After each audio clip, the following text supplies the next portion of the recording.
Quando eu optei por colocar a questão do que é o digital e como ajudar as pessoas e as organizações a lidar com ele, que eu me tornei um especialista nesse problema, né? Eu não me tornei um especialista quando eu fiz essa opção, eu me candidatei a ser um especialista nesse problema e venho me dedicando a ele há 22 anos. Então eu fiz o meu mestrado, fiz o doutorado, tudo focado nisso. Tenho mais de 500 projetos desenvolvidos, mais de 3.000 alunos, não sei quantas palestras discutindo esse assunto, um blog cheio de coisa para falar sobre isso, canal do YouTube, Twitter. Então eu virei, aos poucos eu fui passando, né, de um candidato a lidar com esse problema a um especialista, digamos, mais leigo, até ser um especialista em que eu tenho muitas horas de trabalho, de debate, de discussão sobre esse problema. Então, eu posso dizer que sou um especialista sênior. Não quer dizer que um especialista sênior tenha conseguido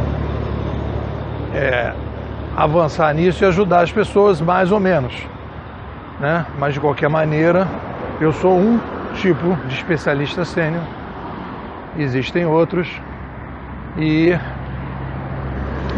eu tenho aí todo um debate sobre esse assunto. Então o que eu queria falar é que no momento que você vai aprofundando esse problema e você vai chegando, e aí foi a minha característica nessa história, que eu fui chegando a determinadas conclusões. Quando eu abracei, por exemplo, a Escola Canadense de Comunicação, logo quando eu entrei nesse troço, eu vi que a gente precisava entender isso. Aí veio o Pierre Levy com aquele livrinho dele safado, Cybercultura, e aquilo ali me tomou completamente. Safado porque é um livro que me transformou. Safado, entre aspas. Me transformou. Porque o Pierre Levy diz, olha, esse movimento digital aí não é novo. Nós já vivemos outros movimentos digitais que nem esse. Nós tivemos a oralidade, nós tivemos a escrita e agora o digital. Então, quando ele fala isso, ele cria aí uma situação, um debate estranho, né? Um debate sofisticado, um debate profundo, porque ele vai tocar nos alicerces da maneira, do paradigma que a gente tem. Você vai pegar a maior parte das pessoas não pensa que a gente está vivendo mais uma vez uma revolução digital. As pessoas pensam que a gente está vivendo uma coisa estranha que nem chama de revolução digital. São mudanças de tecnologia, né, transformação digital. A gente está trabalhando nessa direção. Beleza, então quando o Pierre Levy introduz isso, ele na verdade depois vai dar um nome para isso. Ele vai introduzir um novo campo de estudo, que é a antropologia cognitiva. Aí nós estamos no debate teórico. Olha, temos um novo campo de estudo aqui, e aqui, aí quando você vai entrar nessa história na antropologia cognitiva, você vai ter que necessariamente chegar na Escola Canadense de Comunicação, que são a escola, seria comparado ao que a gente está falando hoje de escola austríaca de economia, seria a Escola Austríaca de Economia da Comunicação. Então, beleza.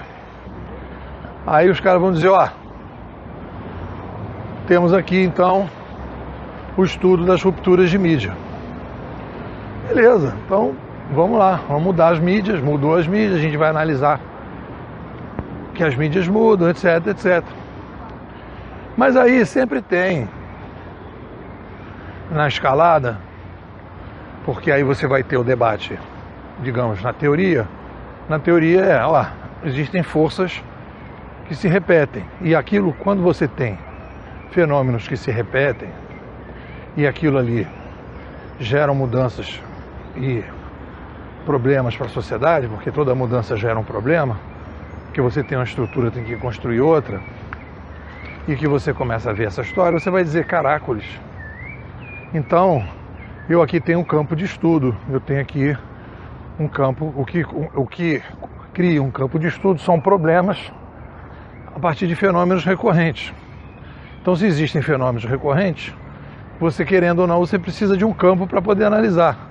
Os vulcões entram em erupção de tempos em tempos. Entram. Então a gente precisa botar uma galera aqui para estudar isso, uma universidade para estudar isso, porque no dia que for entrar a gente tem que saber para a galera sair fora. Então é um problema recorrente. Então a primeira coisa que acontece, que você vai se deparar nesse processo, é que o estudo do digital não tinha um campo de estudo. Mas o pessoal da comunicação? O pessoal da comunicação não poderia dizer que lê o PRLV, incorpora o PRLV, mas o PRLV ele não entra, e eu vou explicar por quê. Ele não entra fazendo uma revisão paradigmática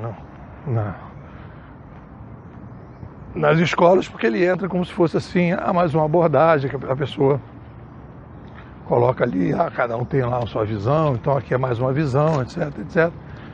É uma visão muito diferente, que vai questionar as outras visões, mas as pessoas colocam aquilo naquele negócio. Beleza e tal, vai ler o cara, gosta bacana e tal.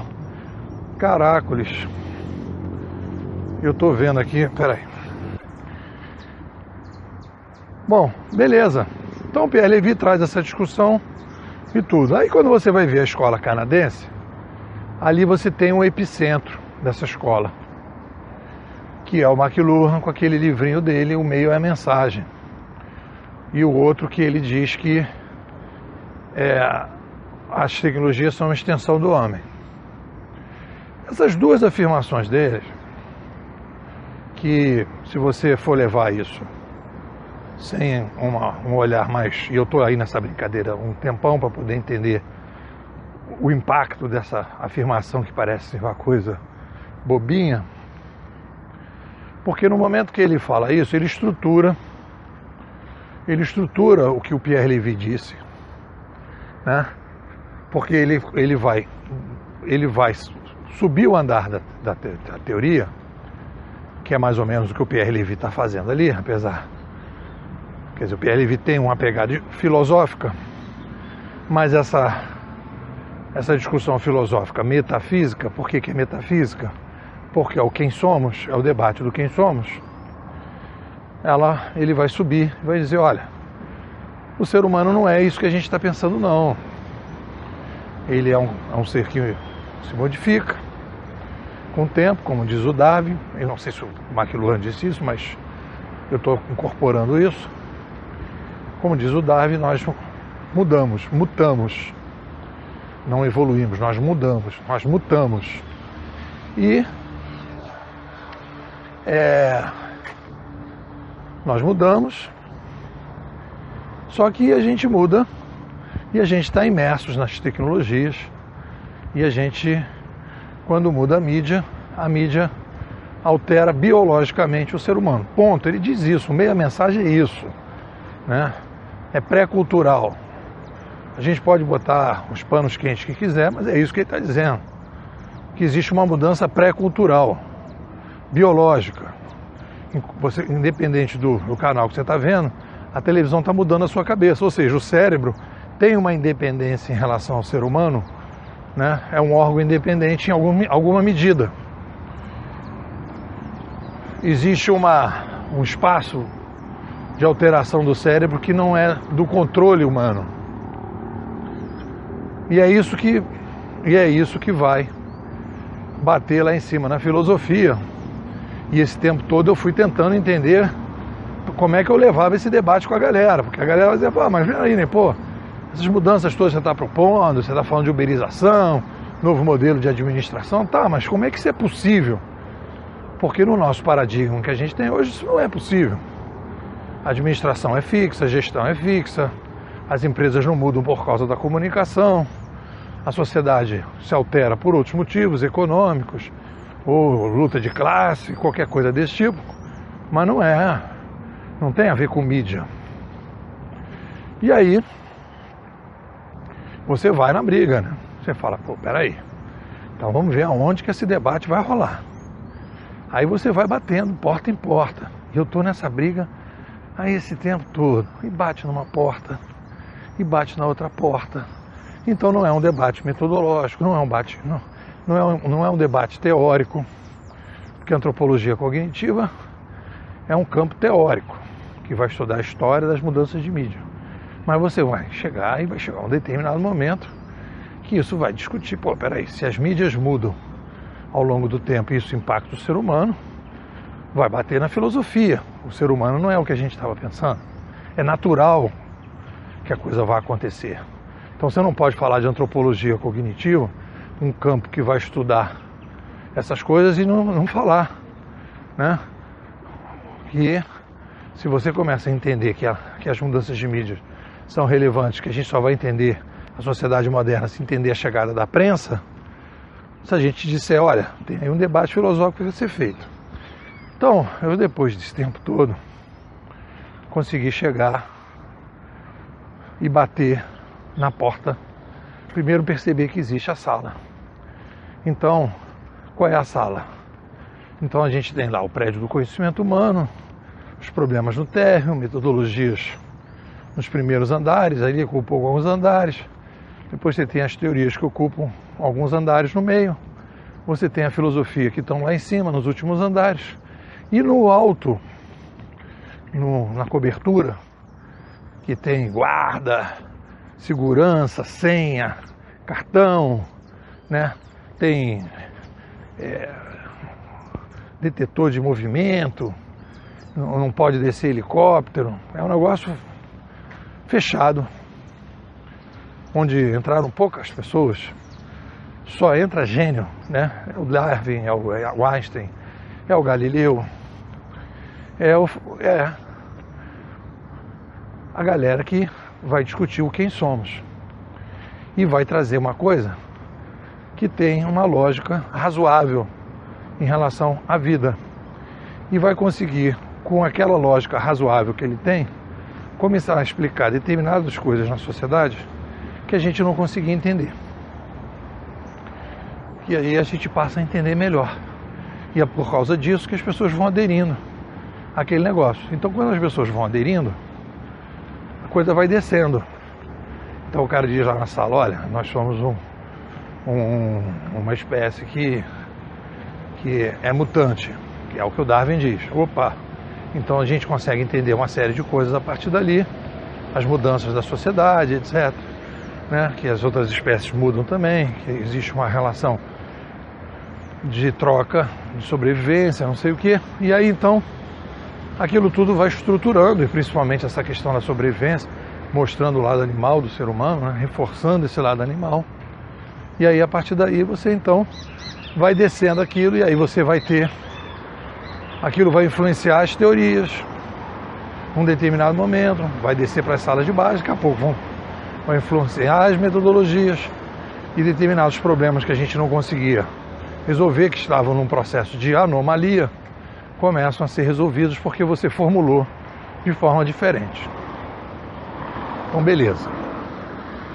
Então, existe esse prédio do conhecimento, a estrutura é essa, demorei bastante tempo para pensar esse prédio do conhecimento, foi um esforço, né, porque você vai ter um problema, e você vai olhando para o problema, você vai tendo que falar, bom, como é que eu, a partir das coisas que eu vou sacando, eu encaixo isso para poder dialogar com o legado que nós temos, né? Como é que eu chego aí no prédio do conhecimento e como é que eu me apresento de uma forma que as pessoas possam entender. Então aí beleza, então a gente tem esse novo campo que está ali, que estuda as rupturas de mídia, e esse campo, para existir, ele tem que ir lá em cima, nessa sala, e abrir o debate. Essa sala não tem uma autoridade que vai dizer para mim, olha, você pode fazer esse debate.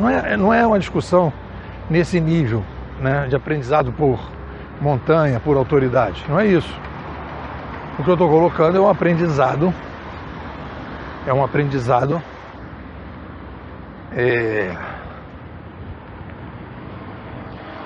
de como as coisas funcionam. O ser humano, para lidar com a vida, criou esse modelo porque parece que é o modelo mais eficaz para lidar. Então foi uma criação que facilita se relacionar com a vida. Então legal, então existe aí, ponto. Galera, então, antropologia cognitiva, o McLuhan foi lá, subiu a escada lá da cobertura e bateu na porta. Da metafísica avançada, ou macrometafísica, ou metafísica para gênios, ou metafísica sênior, do jeito que você quiser chamar. Bateu na porta e disse, olha, tem aí uns debates que eu quero fazer nessa sala. Aí eu quero perguntar, qual é o debate? O debate aqui é o seguinte, eu quero introduzir, e aí eu estou dando os nomes que ele não, eu estou chamando as coisas que ele fez de nomes. Ele falou, eu quero falar sobre o tecnicismo e quero falar sobre o cognitivismo. O que é o tecnicismo? Somos uma tecnoespécie. Então isso tem que entrar lá. Porque se as tecnologias alteram o ser humano e o ambiente que a gente vive, ela vai provocar mudanças que a gente não vai entender se a gente não colocar a tecnologia num outro patamar. E ele vai também falar do cognitivismo, que eu estou dando esse nome. E ele diz, e o meio é a mensagem, hein? Mudou. Você, ao assistir a televisão, você muda a sua cabeça independente do canal. Aí o cara, caracoles. Então tá o debate aí. Esse é o debate filosófico. Então você vai ver que toda a discussão filosófica que existe na sociedade hoje, você vai pegar a pauta dos filósofos, não existe McLuhan. McLuhan é um cara que está fora do cenário. Não é um cara que está presente. Ele simplesmente foi um cara canadense, sem marketing, né? Que colocou as coisas dele lá. Os livros dele são muito difíceis de ler. Ele é aquele cara que tem milhares de ideias ao mesmo tempo. Não tem aquela escrita coordenada, vai falando as coisas de um jeito e vai botando uma coisa ou outra. Não é uma coisa fácil de ler. Isso faz a diferença. E é um cara que era muito intuitivo. Então o cara não deu uma organizada na coisa, né? Ele não tentou encaixar o que ele estava falando naquilo, no edifício. Ele simplesmente foi sacando as coisas e foi falando. Então beleza. Então existe um debate aí, e foi aonde que eu cheguei, que é o seguinte, olha, se eu for e aí hoje eu tenho condição de ir numa universidade de filosofia, e é por isso que eu estou escrevendo esse livro, Filosofia 3.0, estou querendo ir nos lugares, não na universidade, mas nas pessoas que gostam de filosofia, estudam filosofia, ou que estão querendo usar a filosofia para entender o que está acontecendo, ou querendo fazer a ponte entre a filosofia pré-digital e a filosofia pós-digital. Eu estou dizendo o seguinte, olha, se não começar a coisa pelo McLuhan, a coisa não vai. Ele é o cara que tem que estar dentro daquela sala. Ele é o cara que tem que ser analisado filosoficamente, né? Porque é assim que a gente viu que funciona. São essas macromentes disruptivas que trazem debates importantes e relevantes da sala, né, da macrometafísica, do quem somos. Cobertura. Então aí o McLuhan está lá. Então ele vai lá dizer, o ser humano é isso, isso, isso, isso e isso.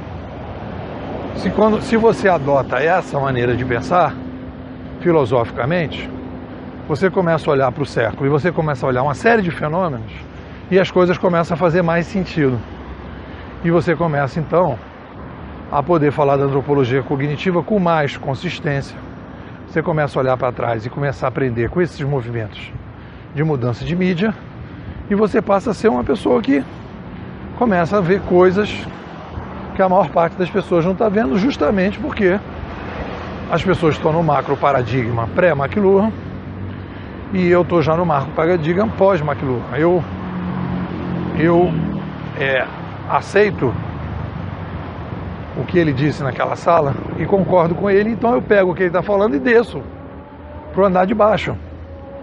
Foi o que eu fiz no meu livro Administração 3.0. Eu peguei o McLuhan e tal, trouxe para a antropologia cognitiva do lado de baixo, tudo com uma certa lógica, uma estrutura, um encadeamento, um alinhamento entre o andar do alto, filosofia e teoria, e vou para a metodologia. Consegui chegar na metodologia. Eu faço um alinhamento. Digo, olha, a gente é uma tecnoespécie, quando a gente muda as mídias, muda a sociedade. A gente tem aí fenômenos que acontecem na sociedade nessa direção, vamos estudar antropologia cognitiva. Aí eu começo a ver, só então eu começo a ver a questão da chegada de um novo modelo de administração incompatível, e a partir daí eu começo a desenvolver uma metodologia, que é uma metodologia de criação de laboratórios separados, para ajudar os meus clientes. Você pode dizer, mas os clientes estão com um velho paradigma, não conseguem entender que é um novo modelo de administração, estão na resistência para querer implantar o velho modelo, não conseguem ver e tudo, e estão gastando dinheiro e tal, tempo, dinheiro e tudo. Mas isso é outra discussão. Que a discussão principal é, você está,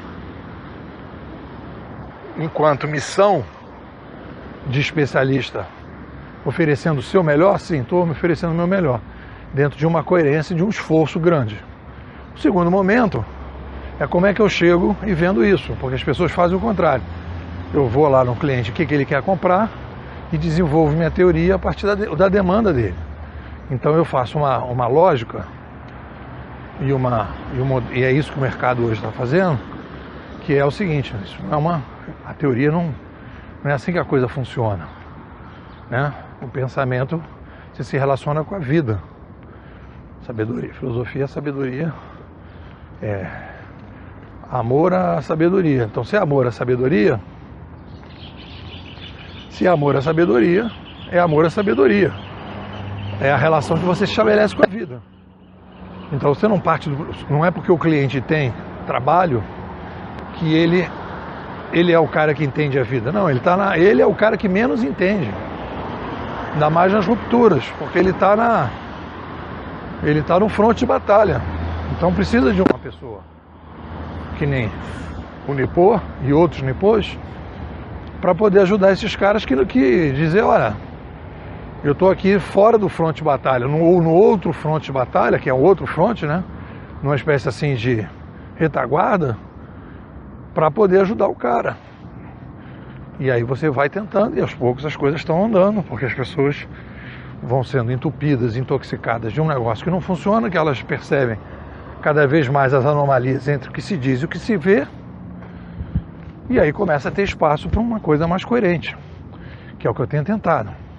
O mais coerente possível, o mais próximo possível, e nunca vai ser a verdade, porque não existe a possibilidade do ser humano chegar a essa verdade. Então eu tenho as certezas absolutas de um lado e você tem as certezas provisórias de outro. Então eu sou da certeza provisória. Beleza. Então nós estamos colocados no debate. McLuhan bate na porta e diz, olha, estou querendo um espaço. Então ele coloca lá um selo de candidato na porta e ele está ali só como candidato, porque a maior parte das pessoas nem conhece ele, nem sabe que esse debate está acontecendo, e nem o pessoal que estuda filosofia, mesmo o pessoal que estuda filosofia do ponto de vista prático, a filosofia aplicada, está nessa discussão de McLuhan. Então, assim, é a periferia da periferia, é o off-brother. Mas tudo bem. Então a ideia do livrinho é iniciar ajuda nesse processo, nesse momento, do tal do Filosofia 3.0. Para fechar, por que abracei o McLuhan e porque eu percebi que ali tinha a possibilidade de caminhar, eu passei um tempo enorme olhando para trás e aprofundando a discussão da antropologia cognitiva. Aí eu virei um antropólogo cognitivo. Eu estou antropólogo cognitivo. Então eu passei a ser um cara estudioso. Foi o que eu fiz na minha tese de doutorado. Eu fui um antropólogo cognitivo, apesar de estar fazendo a tese na ciência da informação. Eu fui lá olhar o que aconteceu na prensa, li vários livros daquela chegada da prensa e tal.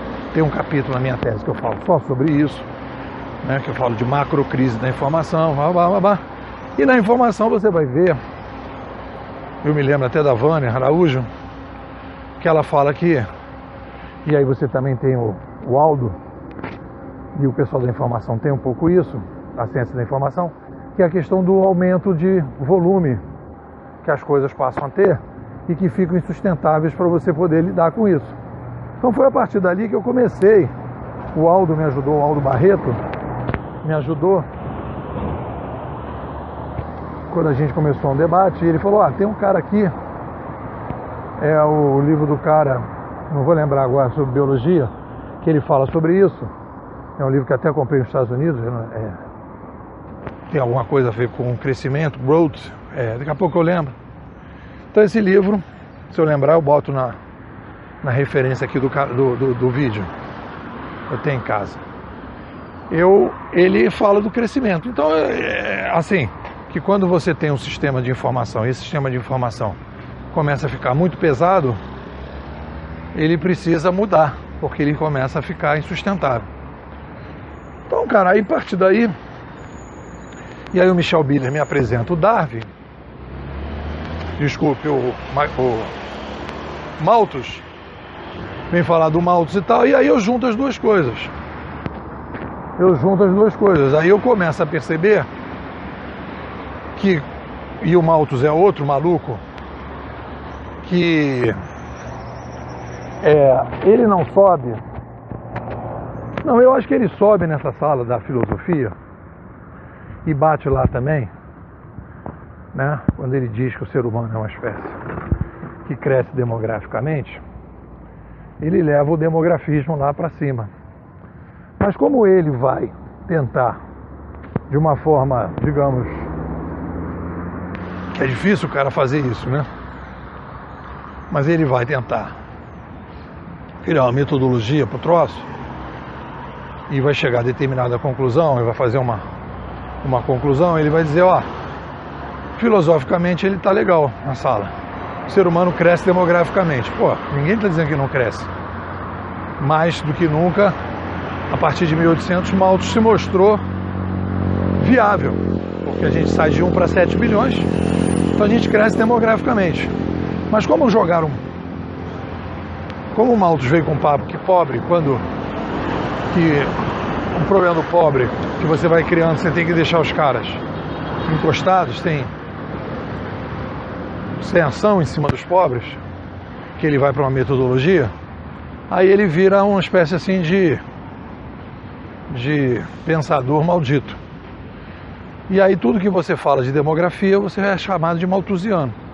Então, assim, qualquer coisa que você chama, o cara fala que você é malthusiano por causa da metodologia e não por causa da filosofia do cara. Que você tem que separar as duas coisas.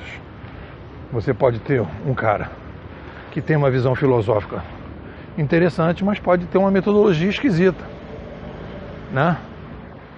Então aí é um debate que você vai. Então Malthus, ele passou a ser.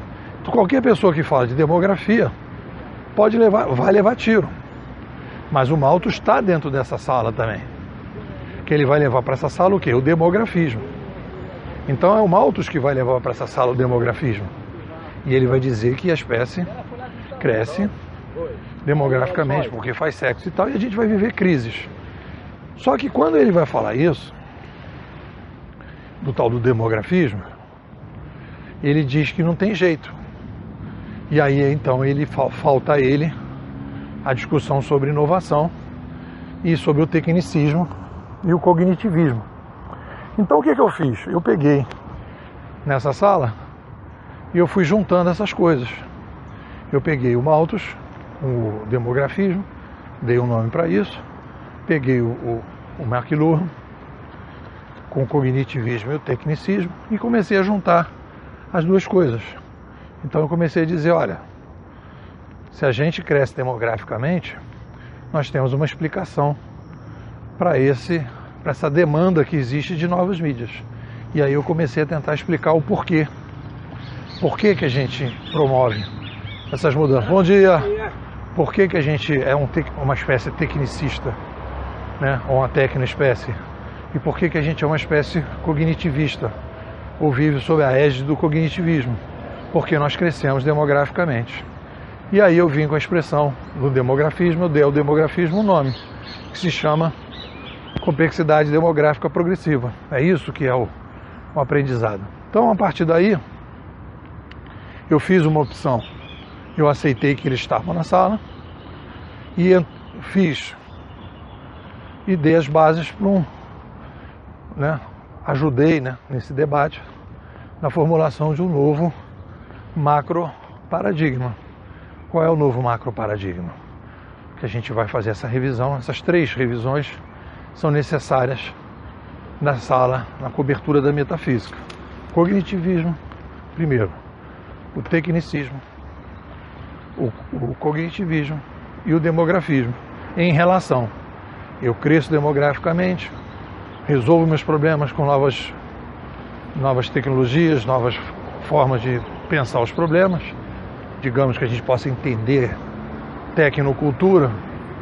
Se a gente fala de tecnocultura, no momento que eu estou modificando alguma coisa na justiça, eu estou fazendo uma mudança tecnocultural, né? Porque mais dia, menos dia vai aparecer uma nova tecnologia ali para me ajudar na minha mudança cultural.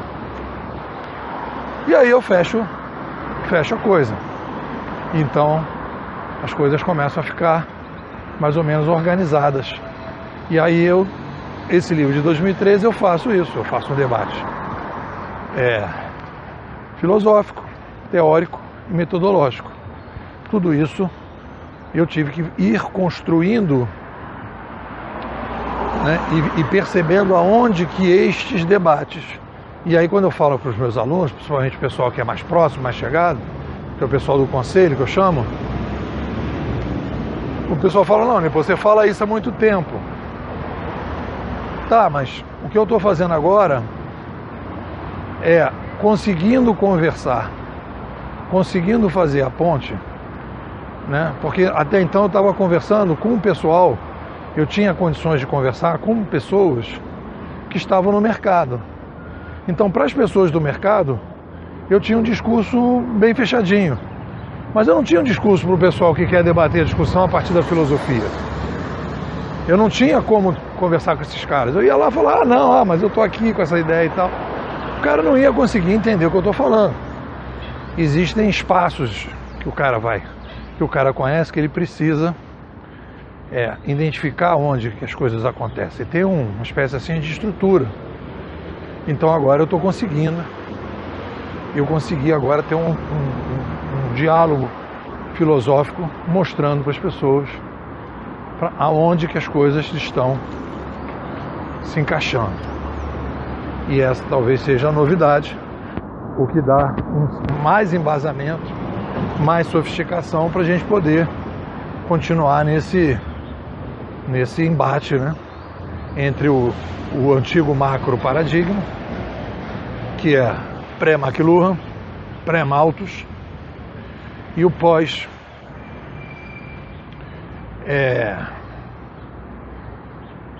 McLuhan e o pós-Malthus, em que o cognitivismo, o tecnicismo e o demografismo passam a ser um fator importante para a gente fazer as revisões nesse macro paradigma e construir as novas filosofias, as novas teorias e as novas metodologias. É isso.